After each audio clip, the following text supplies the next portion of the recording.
지지난 시간에 제가 배신자 유다에게는 의외로 미스테리가 많다고 말씀드렸는데요. 유다는 우선 이스카리옷이란 이름부터가 정체가 모호하고 또 유대의 암살자 무리 중 하나였다는 의혹까지 있습니다. 그런데 저는 가룟 유다에 관해서 무엇보다도 가장 큰 미스테리는 따로 있다고 생각합니다. 음, 다들 유다가 예수를 팔아 넘겼다고 하는데요. 그 대가로 은전 30냥을 받았다고 하죠. 그러니까 분명히 무언가를 판 건 맞습니다.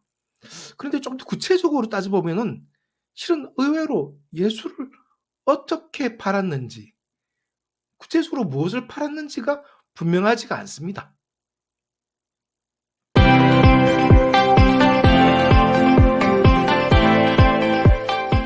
안녕하세요. 곽 작가입니다. 오늘도 제 채널을 찾아주셔서 감사합니다. 어, 진짜 유다의 미스터리가 뭐냐? 바로 유다가 무엇을 팔았냐 하는 겁니다. 유다가 예수를 팔았다고 하는데 구체적으로 뭘 팔았냔 말이에요. 어. 가격이 은전 30냥이라고 하는데요. 유다가 그걸로 밭을 샀다고 하거든요. 부동산을 하나 산 겁니다. 그러니까 은전 30냥은 당시 돈으로 꽤 큰 돈이었던 거예요. 그렇다면 그렇게 큰 돈을 받을 만한 가치가 있는 걸 팔았을 텐데요. 그게 뭐였죠? 어, 가장 흔히 하는 말로는 유다가 예수의 위치를 알려주었다는 거거든요. 예수가 있는 곳을 가르쳐 주고 그리고 거기까지 가서 예수와 키스를 해서 예수를 특정했다는 거죠. 겟세마네 동산으로 가서 예수가 있는 곳을 정확하게 알려줍니다. 그리고 예수의 얼굴을 지목한 걸 넘어서 어, 예수와 키스를 해서 분명히 이 사람이다라고 알려줍니다. 근데 그것만으로 은전 30냥을 받았을까요? 전 조금 믿기 어렵습니다. 예수의 위치를 알려주고 얼굴을 지목하는 거? 생각해 보세요. 당시 예루살렘에서 예수 얼굴을 아는 사람이 유다 하나였겠습니까? 또 예수는 굉장히 인기가 많은 사람이어서 수많은 군중을 몰고 다녔는데 예수 위치가 그렇게 큰 비밀이었겠습니까? 아마도 유다 말고도 예수의 위치를 알고 예수의 얼굴을 아는 사람은 많았을 거라고 봅니다. 어, 신약 성서 보면 예수가 예루살렘에 입성할 때 마치 개선 장군처럼 입성했지 않습니까? 호산나, 헤이산나, 호산나. 키 작은 셀이 삭교가 나무 위에 올라가서 구경할 정도로 인파가 많았다고 하죠. 그렇죠? 그런데 예수 얼굴을 특정하는 게 그렇게 어렵겠습니까? 아마 뭐 유다가 있으면은 어, 예수의 얼굴을 특정하기 쉬웠던 건 사실이겠지만 그렇다고 해서 유다가 없었다고 해서 그것을 몰랐을 것 같지는 않습니다. 매일같이 많은 사람들이 몰려와서 예수의 설교를 들었으니까요. 그러니까 예수 얼굴도 유명하고 위치도 그렇게 큰 비밀은 아니었을 거라고 봅니다. 그렇다면 유다는 도대체 뭘 팔아먹은 걸까요? 유다가 실제로 팔아먹은 상품이 뭔지는 사실 신약 성서에 안 나와 있다고 봐야 됩니다. 그래서 우리 입장에서는 추측하고 짐작할 수밖에 없어요. 일종의 정보죠. 아마 얼굴이나 위치 외에도 다른 정보를 팔아먹었을 겁니다. 유다는 그보다 아마 더 큰, 더 중요한 정보를 주었을 겁니다. 유대 사제들한테. 적어도 예수의 위치와 얼굴보다 더 가치 있는 정보를 유대 사제들한테 주었을 테고 그 정보는 아마 빌라도 재판의 사전 신문에서 로마 권력에 전달되었을 거라고 봐야 됩니다. 근데 그 정보가 도대체 무엇이었을까요?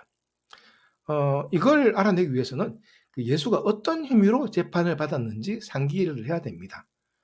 어, 신성모독 혐의로는 예수를 십자가형에 처할 수가 없습니다. 왜냐하면 로마는 예수가 신성모독을 하건 말건 관심이 없으니까요. 유대인 사자들은 예수를 죽이고 싶어 했어요.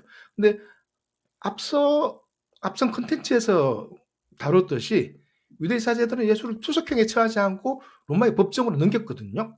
그거는 예수를 정치범으로 사형시키고 싶었기 때문입니다. 일단 유대 사제들은 로마가 보기에도 예수가 십자가형을 당할 만한 큰 죄를 지었다고 판단한 거죠. 그 범죄가 무엇이었을까요? 그 십자가형을 당할 만한 범죄. 사실 그 범죄가 뭔지는 신약 성서에 잘 쓰여 있어요. 판사 역할을 한 빌라도가 직접 죄패를 써서 십자가에 매달아 놓았습니다. 바로 유대의 왕입니다. 유대의 왕. 예수는 유대의 왕의 스스로 유대의 왕이라고 선언한 그 죄로 십자가형을 당한 겁니다. 십자가에 못 박힌 예수 그리스도를 묘사한 그림이나 조각을 보면 가끔 예수님의 머리 위쪽에 로마자로 INRI가 적힌 걸 볼 수 있죠. 인리라고 부르거든요. 근데 이게 뭐 영어는 아니고 라틴어입니다. 라틴어. 뭐 굳이 발음하자면은 예수스 나자레누스 렉스 유다에룸, 즉 유다의 왕 나세렛 예수라는 글자의 약자죠. 이것의 기원은 예수 십자가에 죄명이 적힌 죄패가 적혀 있었다고 하는 데서 유래하는데요. 마태복음이나 마가복음, 누가복음, 요한복음 모두 일관되게 십자가 유대인의 왕이라고 써 있었다고 적혀 있거든요. 요한복음이 가장 자세한데요. 여기서는 빌라도가 직접 유대인의 왕 나사렛 예수라는 죄패를 써서 십자가 위에 붙였다 이렇게 되어 있습니다. 그러니까 유대인들이 좀 반발을 했죠. 대제사장이 빌라도한테 유대인의 왕이라 쓰지 말고 자칭 유대인의 왕이라고 쓰라고 요청했죠. 그러니까 빌라도는 내가 쓸 건 다 썼다 이렇게 대답했다고 되어 있습니다.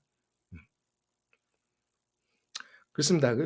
예수 시대의 유대는 로마 제국의 속주이므로 스스로 유대의 왕이라고 칭하면 반역죄에 해당할 수가 있습니다. 당시 유대의 왕은 로마 제국 황제가 정해주는 거지 스스로 참칭할 수 있는 게 아니거든요. 그러니까 적어도 유대 사제들의 생각에는 예수가 유대의 왕을 참칭했고 그걸 기화로 그들은 로마에 이제 예수를 고발했고 결과적으로 로마 당국을 대표하는 총독 빌라도가 그 주장을 받아들인 겁니다.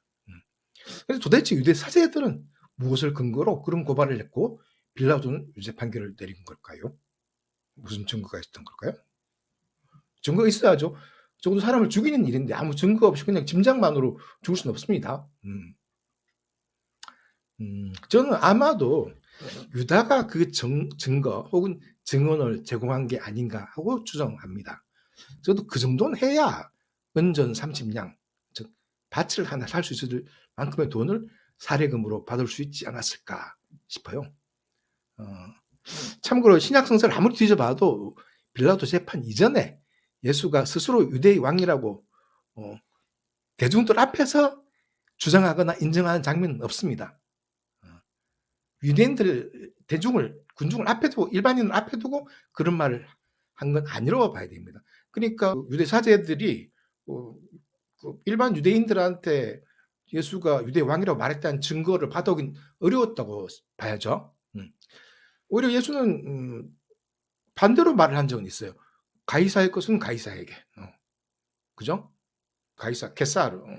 로마 황제죠. 로마 황제권 로마 황제에게. 예. 이제 그 베드로가 예수가 그리스도다. 히브리어의 메시아다라고 말한 적이 있어요. 그러니까 예수는 베드로를 칭찬하지만 딴 데 가서 그런 소리 하면 안 된다라고 말한 적도 있죠. 그리스도 혹은 메시아는 유대의 왕으로 해석될 수도 있거든요. 그러니까 말조심을 시킨 겁니다. 그렇죠? 그런데 유대 사제들은 어떻게 예수가 유대의 왕이라고 했다고 고발했을까요? 바로 그 부분을 유다가 증언해 준 게 아닌가 하고 추론하는 거죠.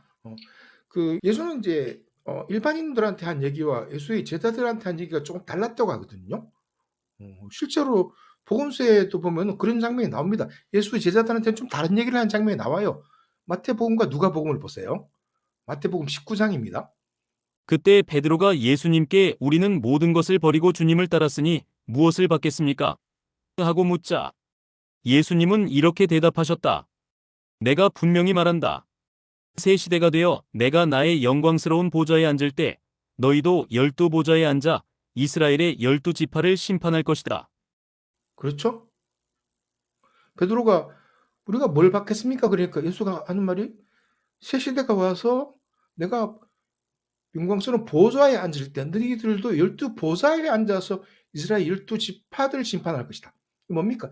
내가 하나님의 나라가 오면은 내가 하나님을 대신하는 왕이 될 텐데 그럼 니들은 나의 고난을 좀 받아가는 이 분봉왕이 될 것이다. 그 12 지파를 각각 다스리는 분봉왕이 될 것이다. 이렇게 말하는 거죠, 사실은. 누가복음도 보세요. 내가 내 아버지께서 내게 나라를 주신 것처럼 나도 너희에게 나라를 주어. 이렇게 나오죠. 너희들이 12 지파를 다스린다고 또 말하죠. 이게 뭡니까 이거? 이게 반역 아닙니까?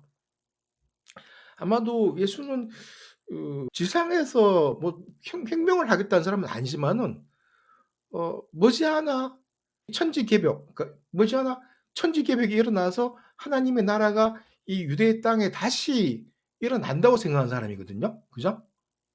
그렇게 되면 본인이 하나님의 한테서 나라를 다스리는 권한을 받게 된다고 믿었던 것 같습니다. 실제로 믿었다고 봐야 됩니다. 왜냐하면 그렇게 쓰여 있거든요. "내 아버지께서 내게 나라를 주신 것처럼 나도 너에게 나라를 주겠다." 유다가 이 이야기를 유대 제사장들한테 전달한 거라고 봅니다. 예수가 말하기를 머지않아 천지개벽이 일어나고 유대 땅에 하나님의 왕국이 세워지고 예수가 하나님을 대행하는 왕이 되고 12 제자는 각각 분봉왕으로 12개 지파를 다스릴 것이다. 이렇게 말했다고 전달한 거죠. 예수 십자가형 이후 남은 제자들이 이미 죽은 유다를 대신해서 한 명을 더 섭외해서 다시 12 제자를 맞추죠. 사도행전 1장에 나옵니다. 마띠아. 마띠아를 섭외해서 다시 12 제자를 맞춥니다. 여전히 이 제자들은 예수가 다시 와서 하나님의 나라가 이 땅에 서고 자기들이 12 지파를 다스리는 분봉왕이 될 거라고 믿었던 거죠. 어. 그렇지 않다면 굳이 12 제자를 다시 맞출 필요가 없는 거죠. 음. 그렇죠. 이렇게만 보면은 예수 일행은 이제 일종의 혁명가들이고 이제 반역을 꾀한 게 맞는 거죠. 적어도 형식적으로는 반역이 맞습니다. 그런데 왜 빌라도는 재판할 때 자기가 보기에 예수는 죄가 없다고 그랬을까요? 아마도 제 생각은 이렇습니다. 빌라도는 유대교를 믿는 사람이 아닙니다. 빌라도가 듣기에는 이 예수라는 청년과 12 제자가 이렇게 반란을 일으켜서 여기 왕국을 세운다. 이런 이야기는 좀 그것도 이제 하나님의 도움을 받아서 왕국을 세운다. 이건 좀 이렇게 뭐랄까 현대 법률 용어로 하면은 불능범의 망상이죠. 음. 무력이라고는 12명의 장정과 신약 속에 나오는 그 칼 두 자루밖에 없었는데 그걸로 혁명을 하겠다.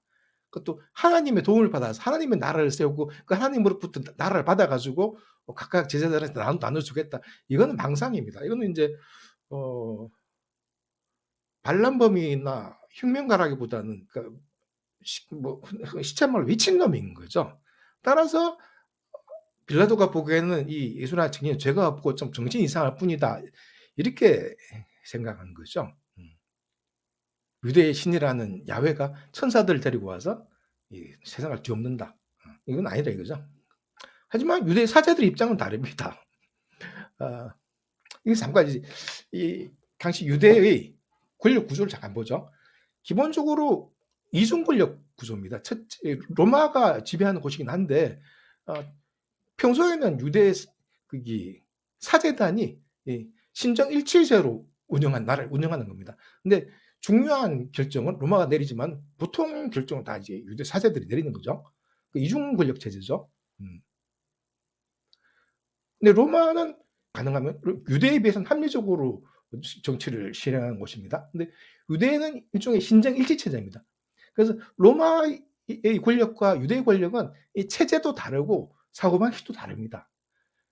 빌라도가 보기에는 예수 무리가 그냥 미친놈들이지만은 유대 사제들이 보기에는 예수 무리는 신성 모독자들이기도 했지만은 반역자들이기도 한 겁니다. 하나님의 나라가 생겨 가지고 우리가 권력을 차지한다 이 말은 로마 입장에서는 미친 소리지만 유대 사제들 입장에서는 반역이라고요. 유대 혁명가들이 나온다면 항상 당연히 야훼의 이름을 걸고 야훼의 도움을 받아서 혁명을 하려고 하는 거죠. 원래부터 그렇습니다. 따라서 유대 사제들이 보기에는 절대 애들이 그냥 미친놈들이 아닙니다. 그 로마 총독께서 그걸 잘 모르시는 모양인데 유대인들은 원래 그렇게 합니다. 그렇게 말하는 유대인들이 반역자인 겁니다. 유대 혁명가들은 원래 그런 사고방식으로 혁명을 합니다. 그렇게 이야기하는 거죠. 그래도 빌라도가 망설이니까 사제들이 일종의 협박을 합니다. 황제 신하라면은 그러시면 안 되죠. 이런 식으로 협박을 합니다. 물론 이제 유대 땅에서 총독 빌라도는 로마 황제의 허락을 받고 다스리는 거죠. 그러니까 진짜 권력자는 빌라도이지만은 그 유대 사제들도 굳이 마음 먹으면은 더 윗선에 찌를 수가 있으니까요. 그러니까 그런 말을 들으면 빌라도도 찜찜한 거죠. 그래서 빌라도는 고민한 끝에 결정을 내립니다. 어쨌거나 저놈이 유대의 왕이라고, 유대의 왕이 될 거라고 주장한 거는 분명한 사실이다. 왜냐하면 저놈 제자 중에 하나인 유다가 그 내용을 상세하게 증언했고 산헤드린을 거쳐서 내용이 로마 당국으로 전해졌다. 물론 이제 이 부분은 제 추측입니다. 하여튼 이런 과정이 있었기 때문에 결국 그 예수가 십자가형을 당한 게 아닌가. 그리고 빌라도가 그 십자가에다가 유대의 왕이라는 죄패를 확실하게 달아둔 게 아닌가.